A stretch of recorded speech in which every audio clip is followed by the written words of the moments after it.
This is the outside of the Taft home. You can see they've decorated a little bit for Christmas. And they've also decorated the inside as well. Let's go take a look. Hello everyone, it is Cashew. And if you see the background, no, I have no special announcements for 2020. I am at the Boyhood home of William Howard Taft here in Mount Auburn, Ohio. It's a very interesting museum. Has a lot of interesting original pieces as well as some period pieces. Lots of intricate information here. Our story starts here. This is how Taft's house looked in 1868 when he lived here. The doors and door frame are actually pine, and they were painted with a special comb so they would look like oak. This is not the original wallpaper, but it is a reproduction of what it looked like when Taft lived here. Here is Taft's living room.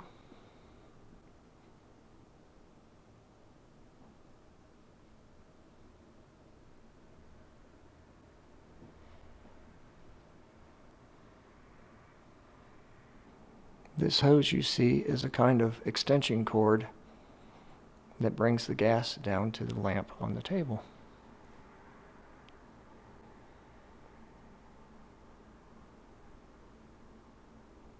This is Alphonso's secretary. The columns in the desk represents the Temple of Solomon, which is a Freemason symbol. And Alphonso was a Freemason. And this is a gift from the President of Mexico to Taft. These tiles on the fireplace depict scenes from Aesop's fables, the Bible, and Shakespeare.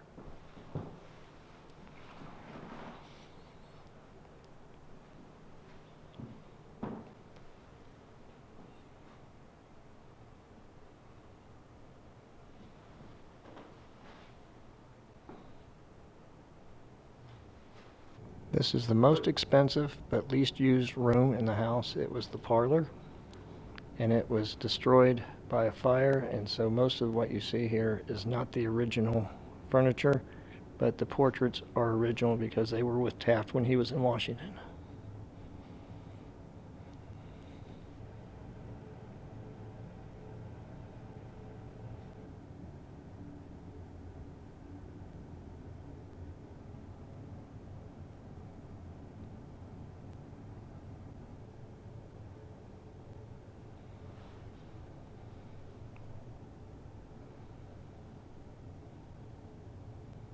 Alphonso gave this silver serving tray to his parents, Taft's grandparents, for their 25th wedding anniversary.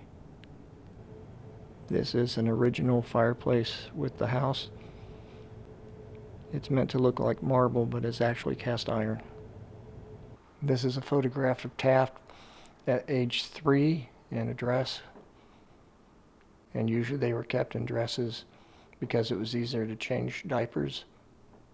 You could tell a male from a female. The girls had their hair parted in the middle, and the boys would have their hair parted to the side. This is the nursery.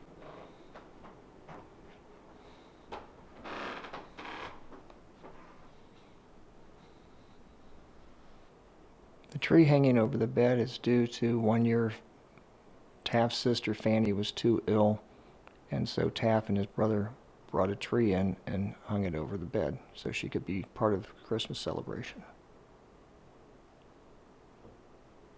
This is the trundle bed where the nanny would sleep. This is Taft's chair when he was on Theodore Roosevelt's cabinet as Secretary of War. You can see how huge this room is. This was his dining room.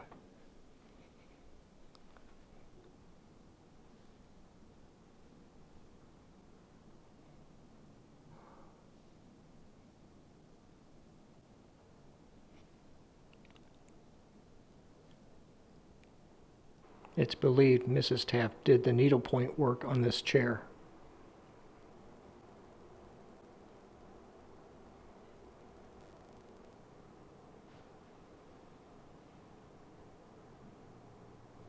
The President of Guatemala gave Taft this gourd with his image on it as a present.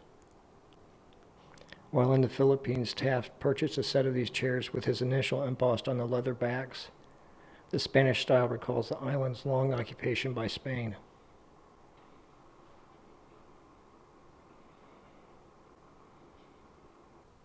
President McKinley asked Taft to go to the Philippines in 1900 as head of a commission to set up a civil government.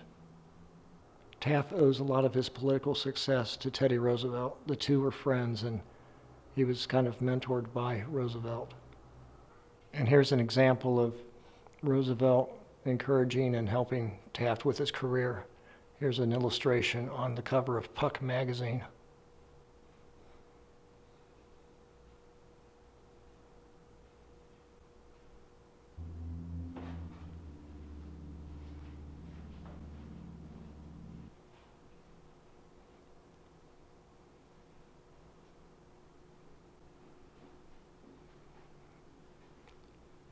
Here's a cigar that was handed out to promote Taft. This is an interesting item. It's a notification ticket. In 1908, candidates did not attend their party conventions, apparently to appear above politics.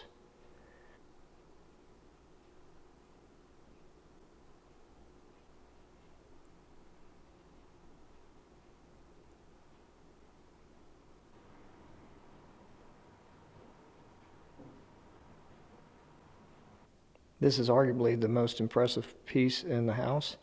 It is the Bible that Taft was sworn in on as president and then later as Chief Justice. When the White House was fitted with a new tub, the story spread that Taft's size made it necessary. Though he weighed 335 pounds while in office, that is not true. It is also untrue that he got stuck in the tub. The guide here told me the reason Taft was so large was that he was a stress eater and certainly had a lot of stress in Washington, plus his wife had a stroke. In addition to that, when he was younger, he was in a carriage accident which hit his head and neck, and it's believed it affected his thyroid as well. Last but not least, this is Pauline Wayne. She was the last family cow to be kept at the White House. Here's a photo of her grazing in front of other nearby public buildings. This is an animatron of Charlie Taft, William Howard Taft's son. He was mayor of Cincinnati and was a councilman.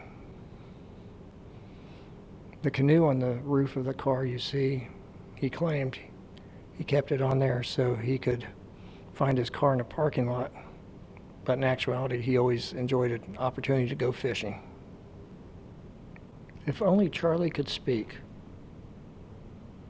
Growing up the son of my parents was quite an experience, and from what they told me later, I guess I was quite an experience myself. My father, who was 40 years old when I was born, used to call me a tornado in need of some discipline.